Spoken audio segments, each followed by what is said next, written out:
Welcome to the deep dive. You know, we all kind of follow this invisible script every day, right? It's our daily routine, from waking up, feeling all groggy, to that last stretch before bed. Yeah, it's this whole series of actions. Exactly. Actions that, well, they pretty much shape our whole day. But how often do we actually stop and think about, how to describe it clearly, confidently? Not often enough, probably. Yeah. And it's funny because it comes up in conversation all the time. It really does. It's like the backbone of so many chats. Yeah. Describing your day, just organizing your thoughts. Totally. Yeah. And mastering that language, the words for your daily habits. It's not just about, listing verbs. Right. It's about having the words to share a really basic part of your life, to connect, and honestly, just get more fluent in everyday practical English. Yeah, taking that invisible script and just making it clear, understandable. Precisely. And that's pretty much our mission for this deep dive. We're going to unpack a bunch of language resources, pull out the really essential phrases, the key vocabulary. For morning and evening routines. Yep. Both ends of the day. Think of this as your shortcut, your way to decode your day. We want to arm you with phrases you'll actually use, relatable stuff. So whether you're just starting out, building that foundation, or maybe you just want to make your conversation flow a bit better. This is for you. We're aiming for those aha moments, that click of understanding. And we'll keep it focused. We know you don't want information overload, just quick, thorough learning. So get ready. We're going to travel through a typical day, starting right at the beginning, waking up, then getting ready, breakfast, leaving the house. And then we'll flip to the evening. Yeah, coming home, dinner, relaxing, and finally hitting the sack, going to bed. It's a structured journey. Should be useful. Let's jump in. Morning routines. First up, that sound. Ah, the alarm. The alarm. For so many people, that's the signal, isn't it? Day's starting. You can say, the alarm goes off at 6 a.m. Or maybe my alarm rings at 7 o'clock. Right. Both basically mean that sound has started. Maybe annoying, maybe helpful. Depends on the day, I guess. It really does. And that points to something interesting, doesn't it? The alarm goes off, it rings, it happens to you. Yeah, it's passive almost. But then your response, waking up, that's active. So next you might say, I wake up at 6:30 a.m. Which just means you stop sleeping. Could be before the alarm, could be after. Right. Now, do you ever find yourself in that battle? The alarm's going off, but you're just not quite ready. Oh, every single morning. That's my internal monologue right there. Well, that's exactly when you'd use the phrase, I hit the snooze button. Yep. Press it, pause the alarm, get those extra few minutes. A classic move. Yeah. Very relatable. It's so relatable.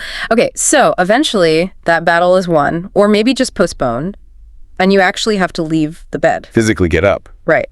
So I get out of bed, simple, direct, and maybe a good way to start moving, I stretch. Yeah, little stretch. Feels good. Yeah. Gets the blood flowing. It does. It's interesting, though, how these first few actions, often done while you're still half asleep, Yeah. they kind of set the tone, don't they? That whole snooze button thing. It's not just about sleep. It's like a tiny decision. Reflects your mindset, like seizing the day versus clinging to the duvet. Exactly. These phrases, they capture that crucial opening sequence. Okay, so here's an example from the sources we looked at, putting it all together. Every morning, the alarm goes off at 6 a.m., but I usually hit the snooze button once. Okay. Then I wake up properly around 6:15 a.m. and I get out of bed. First thing, I stretch for a few minutes. Nice. Flows well. Captures that common sequence. All right, so you're out of bed, stretched. What's next? Usually some personal prep, right? Getting ready. Getting yourself sorted for the day. For a lot of people, starting with a bit of order helps. Like, I make my bed. Yeah, it feels productive somehow. Tidy room, tidy mind, maybe. Could be. Then, obviously, the hygiene basics. I brush my teeth and I wash my face. You'll use these phrases constantly. Twice a day for brushing teeth, usually. Absolutely. Now, here's a question for you. Shower or bath person in the morning? Or is that more of an evening thing? Definitely a shower for me. Wakes me up. So, I take a shower, but, some prefer I take a bath. Whatever works. Getting clean, refreshed, ready to face the world. Exactly. After that, it's usually time to, actually get dressed. I get dressed.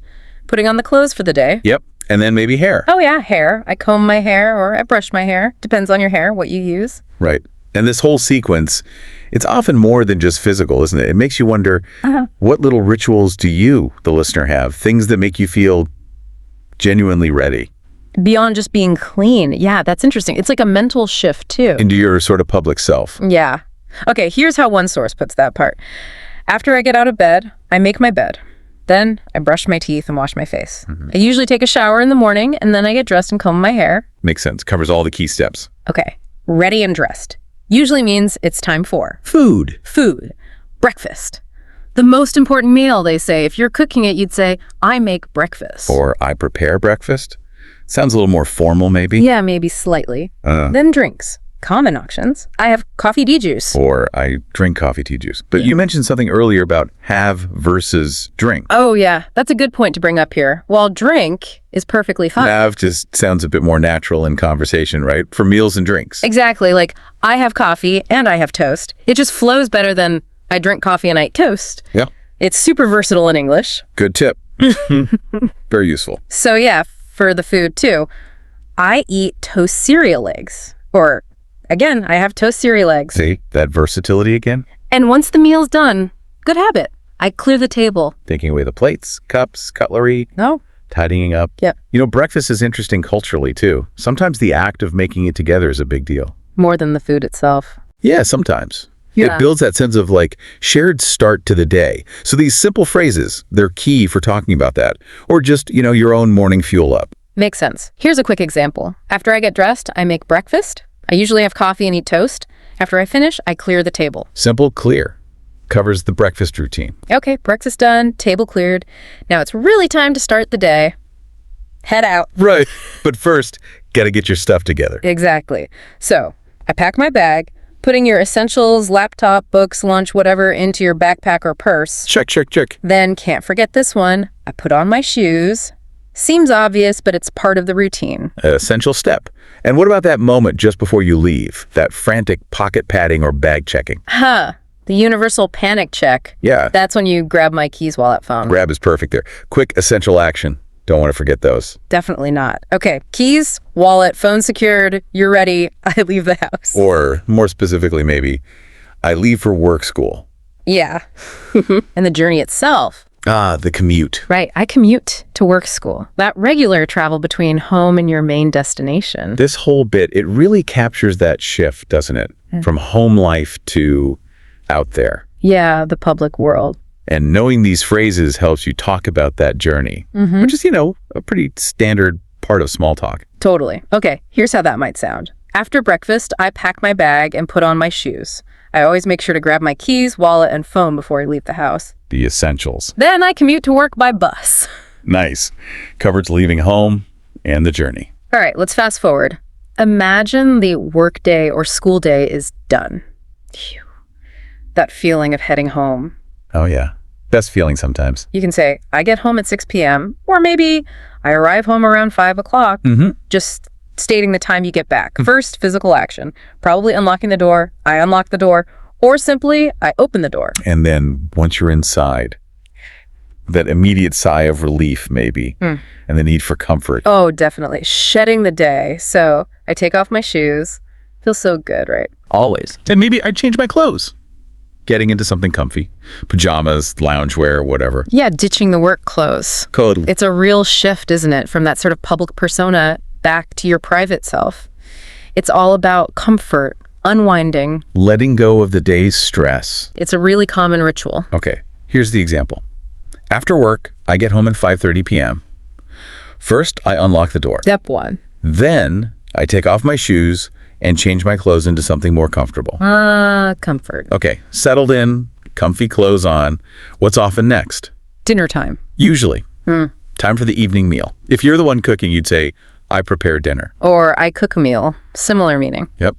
And if you're eating with family or friends, we have dinner at 7 o'clock. Using have again, nice and natural. Or I eat dinner with my family, and after dinner comes the cleanup. The less fun part, huh? True. You might say, I wash the dishes. Or, if you're lucky, I load the dishwasher. Yeah. Dinner, for a lot of people, it's a real focal point. Family time, social time. Connection. Exactly. So describing these things, cooking, eating together, even cleaning up, it helps you talk about that shared experience, that rhythm of the home. Gives you the words for it. Yeah. All right, here's a typical dinner description. Once I'm home and changed, I prepare dinner. My family and I have dinner at 7 p.m. After we finish eating, I wash the dishes. Covers the whole meal sequence. Okay. So dinner's done, dishes are washed or loaded. Now it's really time to relax, unwind before bed, personal time. How do people relax? Lots of ways. Watching something is popular. I watch TV and movie. Or more specifically nowadays, I stream a show online. Good point. Or maybe you're a reader. I read a book. Classic. Or I read articles online. What about listening? Some people prefer audio. Right? Oh, definitely. Good one. You'd say, I listen to Musica podcast, like this one. Hopefully. Or I listen to an audio book. Yeah. And if you live with people, relaxing might involve them too. I spend time with family. Or I chat with my roommates. Just connecting. It's quite a list, isn't it? Shows how many different ways we, decompress, reset mentally. It makes you think, listener, how do you wind down? Which of these phrases fits your evening? Yeah. What's your go-to relaxation method? Okay, here's an example from the sources. After dinner, I usually watch a movie or read a book. Okay, common ones. Sometimes I listen to a podcast before bed, and I always spend time with my family. A nice mix of activities there. Okay, the evening's winding down. Relaxation time is nearing its end. It's time to actually get ready for sleep. The final phase. You can use a general phrase like, I get ready for bed, covers everything you do right before sleeping. And probably includes one action we already mentioned from the morning routine. Ah, yes. Good catch. You'll likely brush my teeth again. Got to keep them clean. Twice a day is pretty standard. Definitely. Then, changing into nightwear, I put on my pajamas. Or I change into my sleepwear. Same idea. And finally, the very last step. I go to sleep at 10 p.m. Or I fall asleep around 11 o'clock when you actually drift off. What's really interesting here, I think, is how these phrases signal that conscious choice. You're deciding to end the day. Prepare for rest. It's like a sequence to prime yourself for sleep. Exactly. Body and mind. Ready for the next day's routine. Completing the cycle. Makes sense. Here's the final example sequence. Around 9:30 p.m., I get ready for bed. I always brush my teeth and put on my pajamas. Then I go to sleep at 10 p.m. Perfect. Simple, clear end to the day. So, wow, we've covered a lot of ground. So many useful phrases for decoding your day. From morning alarm to falling asleep. But just hearing them isn't enough, right? Now it's about making them yours, putting them into practice. Absolutely time for a challenge. Okay, listener, here it is. Your turn. We want you to describe your daily routine. Think about your morning, your evening. Use the phrases we talked about today. Tell your own story. Yeah, map out your day using this language. You could start something like this, maybe adapt it. My alarm goes off at 7 a.m., and I usually hit the snooze button once. Then I wake up and get out of bed. And just keep going from there. Fill in your details. This is really where the learning sticks. You got to activate it. Definitely. Speak it out loud. Write it down. Even record yourself on your phone. Actively using the phrases cements them in your memory. Makes them part of your toolkit. That's how you master them. Okay, and how about a quick quiz? Test that memory. Let's do it. Quick recall test. All right, I'll give you a sentence with a blank. You fill it in with the right daily routine phrase. Ready? First one. Before I leave for work, I always pack my bag. What do you think? The answer is, I always pack my bag. Got it. Okay, next. After dinner, I usually spank the dishes. And the answer, I usually wash the dishes. Hope you're getting these. Here's another. Every morning, my alarm goes off at 6 a.m. That first sound of the day. My alarm goes off at 6 a.m. All right, last one. Before I go to sleep, I always have my teeth. That twice a day action. I always brush my teeth. So how did you do on the quiz? Hey, don't worry if you missed one or two. Seriously. Yeah, mistakes are totally part of learning. The main thing is practice. Keep using these phrases. That's how they become automatic, just second nature, part of your everyday English. Exactly. And, well, that brings us to the end of this deep dive, decoding your daily routine. Hopefully, you feel more confident now, equipped to talk about your mornings and evenings. Yeah, you've got the tools. Remember, though, consistency really is key. Keep using the phrases. Describe your routine to yourself, out loud. Tell a friend. Record yourself, maybe. The more you use them, the more natural they'll feel. It just takes a little repetition. And hey, get ready, because our next deep dive, we're going to tackle phrases for your work and study routines. Ooh, that'll be useful too. Boosting practical English for professional settings, academic life. Definitely. And as you start using all these daily routine phrases we covered today, here's something to maybe think about. A final thought. Go on. Beyond just describing what you do, think about why you do it. You know, how much of your routine is a really conscious choice? Versus just habit. Things you do on autopilot. Yeah.